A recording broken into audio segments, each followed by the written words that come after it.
Well, good afternoon, everybody. Thanks again for joining us at 12:30 Friday afternoon for the People-to-People job market update, live here on Facebook and on YouTube.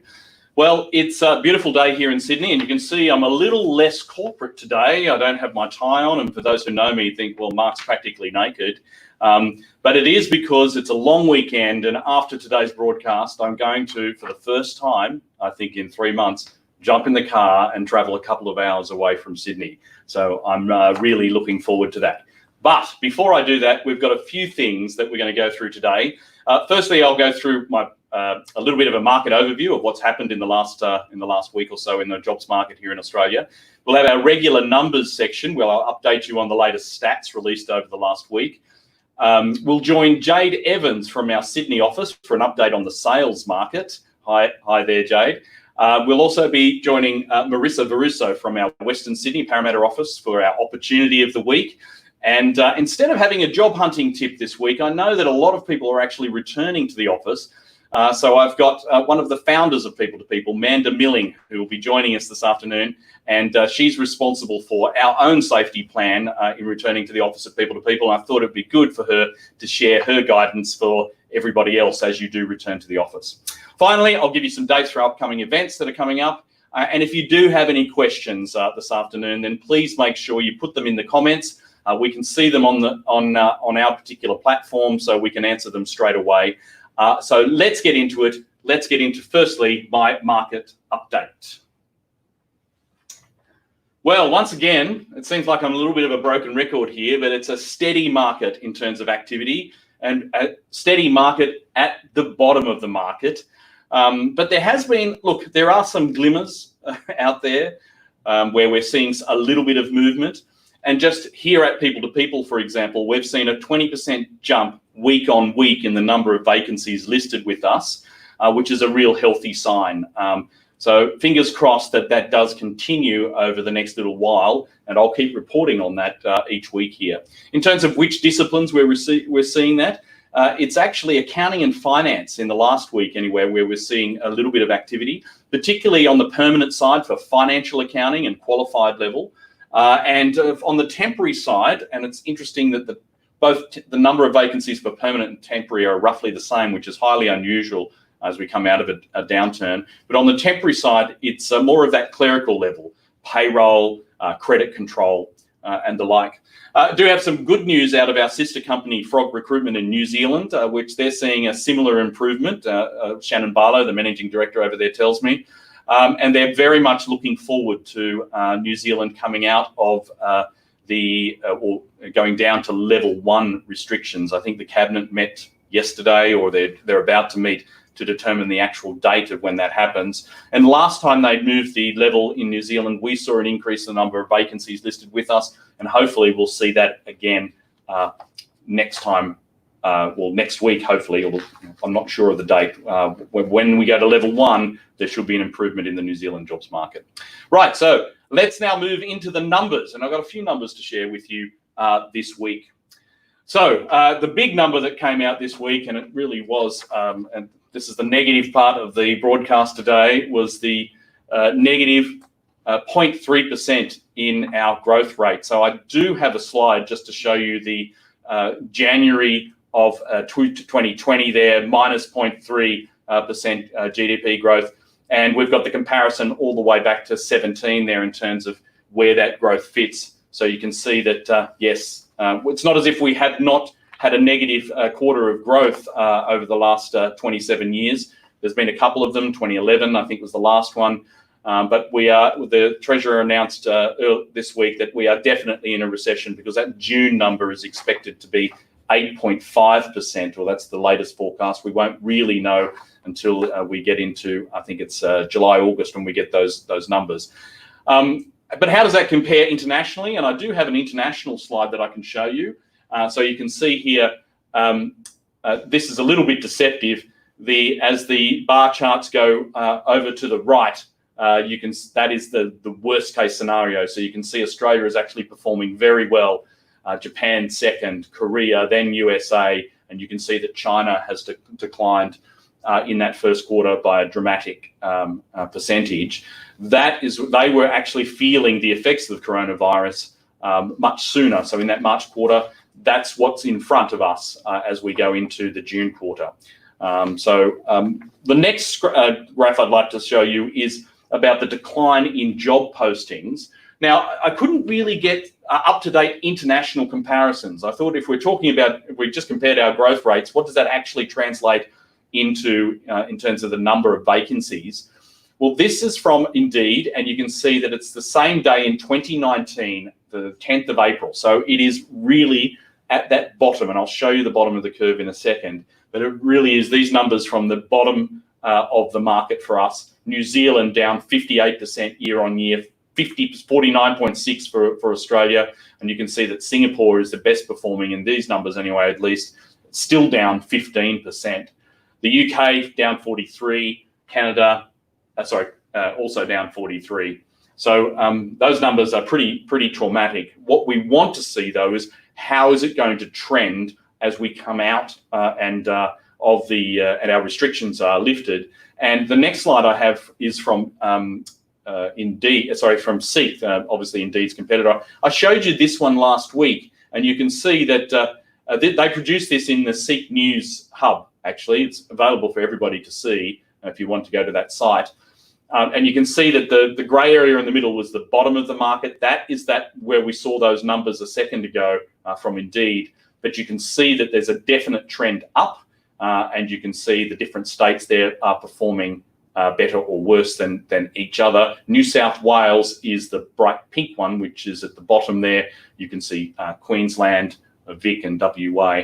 But the most obvious thing about this is not so much competing amongst the states, it really is the general trend line. And the next slide I've got for you is in which sectors is that improving. And you can see that the consumer services is the yellow line. And this is the sector that was most affected by the lockouts. So it does include hospitality, but it also includes a lot of the areas that people-to-people cover, administration, accounting and finance services, business services and the like. Look, it is nowhere near the numbers in January, which are normally the terrible time of the year. So we are a long way away from being normal. But what is encouraging and the positive news out of this is that there's a definite improvement there. So that's it for the numbers this week. Now let's have a conversation with Jade Evans from our Sydney office with a market spotlight on sales. Hi, Mark. I think I'm online now. Hey. Okay, g'day, Jade. Hiya. Hang on, I need to unmute myself. There we go. So, good afternoon. How are you? Yeah, not bad. Not bad. Happy that it's a Friday, sunny Friday. Yeah, it is sunny, isn't it? I was just going to say I'm actually in Sydney, so I know exactly what the weather's like. And I was going to say, how is the weather where you are? And I know it's pretty good right now. Bit cool, it was good. Freezing first thing this morning, but no, nice and sunny here in the eastern suburb. Now, so we're talking with you today because you're a specialist in sales recruitment here in Sydney. So how would you describe the market at the moment for sales? Well, I found that the Sydney sales market was one of the most affected markets due to COVID. We've seen a 61% decrease in jobs being advertised on Seek in the last 12 months. I think most businesses have seen that their sales revenue decreased significantly through business and consumer confidence dropping as a result of uncertainty in the economy. Mm-hmm. And as of obviously this week, we've learned that Australia has been entering into a recession since the beginning of the year. So, but there are some industries that have done well during COVID or during the COVID crisis, but this hasn't necessarily meant that these companies have hired sales staff to meet demand. So I think the general consensus for most companies is to focus, or has been to focus on existing customers and retention rather than acquisition and new sales growth. So if I was looking for a job and I'm a sales professional who's out of work at the moment, there's no particular industry that you'd say are looking better than others at the moment? Well, there's been an increase in demand across, consumer products, logistics, RTOs, and some technology companies. However, this increase hasn't necessarily resulted in a greater demand of sales staff, rather than an increase in customer service roles to cope with those inbound sales. So the RTO sector, for instance, has seen an increase in demand as people have used this time to either upskill or reskill themselves. But I was speaking to a HR manager for a small RTO the other week who felt that this spike was unsustainable. As life goes back to a level of normality, and people don't have as much time to study online. So, and I think that will be the case across the industries that I've just mentioned. So, I think that speaks again about businesses are being cautious about hiring sales staff permanently, as they don't see this increase in sales lasting. Has there been any big surprise for you with this downturn? Not really any kind of big surprises. I think now's a really good time for people in sales to work on their professional brand, especially over social media platforms, such as LinkedIn. Although it might not be the right time to win new business, it's definitely a good time to create engaging content and really build your online presence for when the economy does pick back up. Right. Okay. Great. Well, let's just see if there's any questions that are coming up live here. No, I don't seem to have any questions. But if somebody does want to get in touch with you right now and say, hey, I am actually looking for a new sales opportunity, how would they get in touch with you, Jade? Yeah, definitely. Give me a call, 8270-9707, or email me your resume and I'll always come back to you, jade.evans@people2people.com.au. Although there isn't an abundance of opportunities right now, the market will pick back up and then there will be opportunity. So it's a good time to start having those conversations. Yeah, I definitely have a feeling that once everybody's back into their normal working environments, if they ever get back into their normal working environments, but then once we get back to, and I don't want to say, I'm avoiding using the word new normal because that's one of those COVID bingo things that you're not allowed to actually say. But when we get closer to there, I'm definitely think that when businesses feel more comfortable, the one thing they want to do is increase their sales, and they're going to need more salespeople. So I'm feeling quite confident about that. Excellent. Good. All right. Well, thanks very much, Jade. Thanks for joining us this afternoon. Now let's move to having a chat to Marissa from our Parramatta office with the opportunity of the week. Hi, guys. How you going? Now tell me, is the weather different from Sydney to Parramatta? Well, I live towards Windsor way, so it's cold, but there's not a cloud in the sky, so it's gorgeous. It really is. A bit crisp. Now you're online this afternoon because you have a fantastic opportunity to talk to us about. Do you want to tell us a little about it? I do. So I'm looking for a wellness or lifestyle coordinator. We're working with an aged care village in the inner west of Sydney. And the candidates that I'm particularly looking out for are ones who have similar experience in a previous role, and someone who's been able to form and program wellbeing programs that support the wellbeing of their clients, and also have experience in working with volunteers as well. Right. Okay. Well, that sounds interesting. And now you haven't mentioned salary there. What sort of salary are we looking at? So we're paying up to 70,000 on this role, and also other benefits that come with it is an attractive base salary. And because it's a not-for-profit, we're working with salary packaging benefits also, and other benefits. They are close to public transport, and there's free parking on site. Okay. Sorry, I missed the location. Where was that location again? The inner west of Sydney.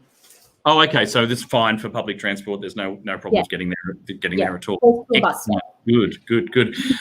So once again, so it sounds like a fabulous opportunity, and it's interesting that it's also within that sort of wellness sector, which, given the current circumstances, doesn't surprise me as well. Yeah. So we've got a couple of comments here. How can somebody apply for this particular role? So if you're looking to apply, you can apply for our roles online. So through Seek or our People2People job board. You can also contact me directly. So my direct line 0282709735, or email me on marissa.bruto@people2people.com.au. Yeah. Now, what I haven't mentioned, which I should mention also, and I do it every week, is that you can sign up for our job alerts by going to our website. Top right-hand corner, there's a little drop-down button, and it says you can don't hit the one that says timesheet. Hit the other one, register as a candidate. You can set yourself up as with the job alert there for opportunities like this. Now, we've got an interesting question here. Now, this is a permanent opportunity, but Janet is suggesting that, is this an opportunity for working holiday makers? Well, they are looking for someone who has full working rights, and it's always best, if they're in doubt, to get in contact with me so we can answer those questions directly and have a general conversation about the role. So I'm sure my details hopefully will get into the comments and people can contact me direct. Yeah, we'll definitely put a link to the actual job ad there as well, so that everybody's got that. All right, fantastic, Marissa. Thanks very much for that. If there are any other questions that pop up during the conversation, then I'll come back to you. We'll bring you back online. But now let's move to what we'd normally call our job hunting tip.